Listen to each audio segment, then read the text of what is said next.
I think the high performance career, it started with Bushman, and I mean I still think he's one of my best friends. I see him out in the field every day, but bred here at home by mum and dad, I think is a lovely start to the story. He was going to be my older sister Rosie.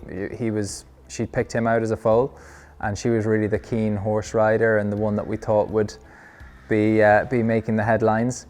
But as a young horse, George, as we called him, he questioned everything, and he made life quite difficult. His first outing with Roz resulted in an ambulance trip to Naas Hospital. Then Dad had a go, and then I think he decided he was even a little bit too old for that as well at that point. So then he ended up with me, and it was really, when he was a 7-year-old, it was my last year in Young Riders. Typical Irish attitude. I said, Asher, we'll give it a go.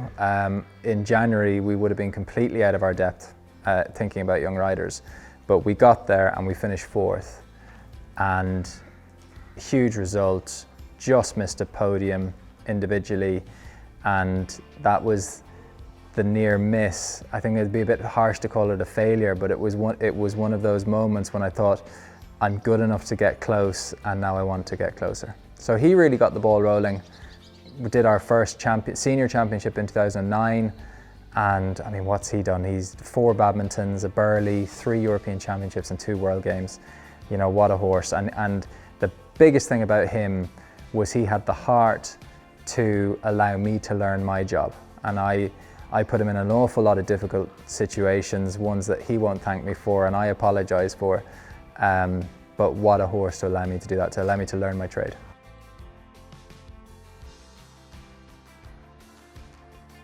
As we get better, I never know, it's my job to make the horses or the horses making me. And it's a little bit of a combination of both. And I've been very fortunate. I think all of the horses I've worked with have been trainable, and they've wanted to do the job. And we basically, I believe that champions are made here. I don't think they're made at the championships. I think you make them at home, both for me as a rider and for the horses. And at the beginning of this year, we had Arda Highlight, who is a World Games silver medalist. We had Imperial Sky, who has, I think in his last 6 internationals, he's got 3 wins in 3 seconds. And we have Flamenco, who is Tullibeg Flamenco, who's heading off to the Olympics. He was at the European Championships in 2019. He broke my career PB finishing score this spring, and that's when he really jumped to the top of the pack. But what a string of horses we had, and I'm really fortunate to be setting sail now across the world with Flamenco. I genuinely stopped doing this for me about 4 or 5 years ago. I decided, it was Arda Highlight at the time, and I said, if I'm going to compete at the top level, I want the world to see what these horses can be.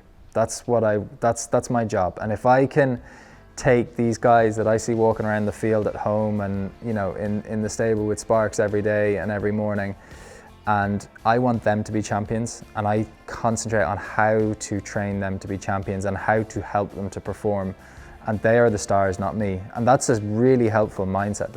That probably sounds like I'm being I don't know, trying to sound good and make my, but it's actually a performance tool.